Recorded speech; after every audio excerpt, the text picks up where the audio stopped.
Praise the lord. మీ అందరికీ దేవుడి నామమున వందనాలు. అందరు బాగున్నారా? ఈరోజు దేవుని ఒక వాగ్దానాన్ని వినడానికి సిద్ధపాటు కలిగి ఉన్నావా? అయితే దేవుడు నేరుగా నీతో మాట్లాడుతూ ఉన్నాడు. కీర్తన గ్రంథం 54వ అధ్యాయం 5వ వచనాన్ని మనం ధ్యానించగలిగితే అక్కడ రాస్తూ ఉన్నమాట, నా శత్రువులు చేయు కీడు ఆయన వారి మీదకి రప్పించును. ఇక్కడ దేవుని ఒక వాగ్దానాన్ని మనం చూడగలిగితే, ఎవరైతే నీ పైన శత్రువులుగా ఉండి ఎవరైతే నీ మీద దాడి చేయడానికి సిద్ధపడుతున్నారో, ఇదిగో వారు ఏ కీడైతే నీ మీదకి తలంచి ఉన్నారో ఆ కీడు నేరుగా వారి మీదకే వస్తుంది అని చెప్పడం ప్రారంభిస్తూ ఉన్నాడు. ఇక్కడ కీర్తనకారుడు కోరుకుంటూ ఉన్నాడు, యథార్థంగా న్యాయంగా దేవుని యొక్క వాక్యాన్ని బట్టి ఈ కీర్తనకారుడు కోరుకోవడం ప్రారంభిస్తూ ఉన్నాడు. ఏంటయ్యా అంటే, ఇదిగో అయ్యా, ఎవరైతే నా మీద కీడు కలిగి ఉన్నారో వారి మీదకి నీవు కీడు రప్పించే దేవుడు అని నేను విశ్వసిస్తున్నా. అది కూడా ఎలాగా? అన్యాయంగా కాదు, అది కూడా ఏదో స్వార్థపూరితంతో కాదు. అందుకే కింద వచనంలో రాస్తూ ఉన్నాడు, నీ సత్యమును బట్టి వారిని నశింపచేయము, నీ సత్యమును బట్టి వారిని నశింపచేయము అంటున్నాడు కీర్తనకారుడు. ఒకవేళ నీ శత్రువుని చూసి వాడు నాశనం అయిపోను, అదైపోను, ఇదైపోను నువ్వు అన్నంత మాత్రాన దేవుడు వారిని చేయడు. కానీ దేవుడు ఎప్పుడు నీ శత్రువు మీద దేవుడు విజయాన్ని నీకు ఇస్తాడు. వారు ఎప్పుడు నాశనం అవుతారు అంటే దేవుని యొక్క సత్యాన్ని బట్టి. అంటే వాడు తప్పు చేశాడా లేదా, నిజంగా యథార్థంగా ఉన్నాడా లేదా, నిజంగా ఇతరుల మీదకి కీడు రప్పించేవాడిగా ఉన్నాడా లేదా, ఇవన్నీ దేవుని సత్యాన్ని బట్టి ఏం చేస్తాడు దేవుడు అంటే వానికి తీర్పు తెచ్చడం ప్రారంభిస్తూ ఉంటాడు.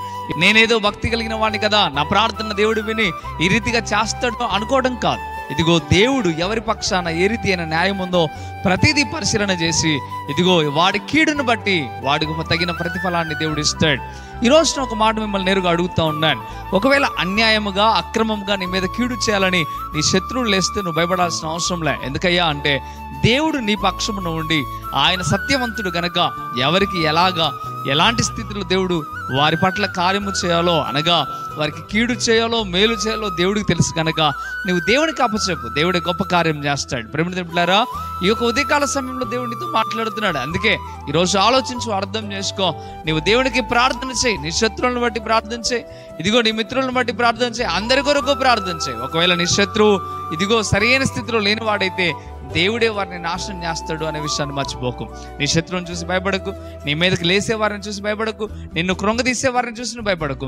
దేవుడు తప్పక సత్యవంతుడు గనక ఏ రీతి అయిన తీర్పు తీర్చాలో, ఏ రీతిగా వారిని యొక్క గర్వాన్ని అణచాలో, ఏ రీతిగా వారికి నాశనాన్ని నడిపించాలో దేవుడికి బాగా తెలుసు కనుక దేవునికి అప్పచెప్పడం చాలా మంచిది.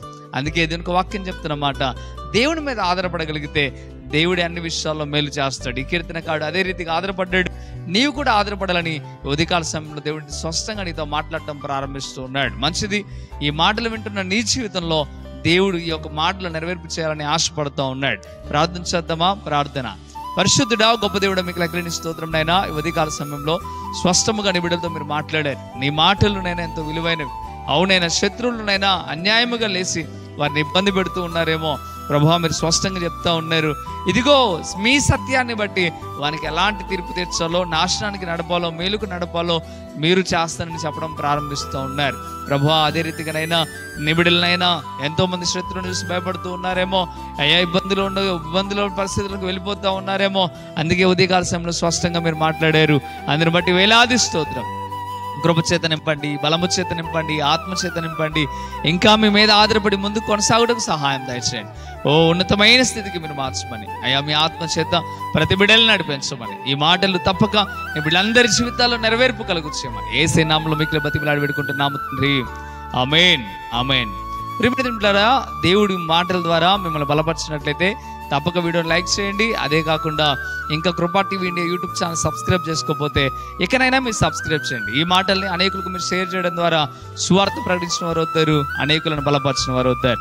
ప్రభు మిమ్మల్ని, మీ కుటుంబాలను దీవించి ఆశీర్వదించును గాక. ఆమేన్. God bless you.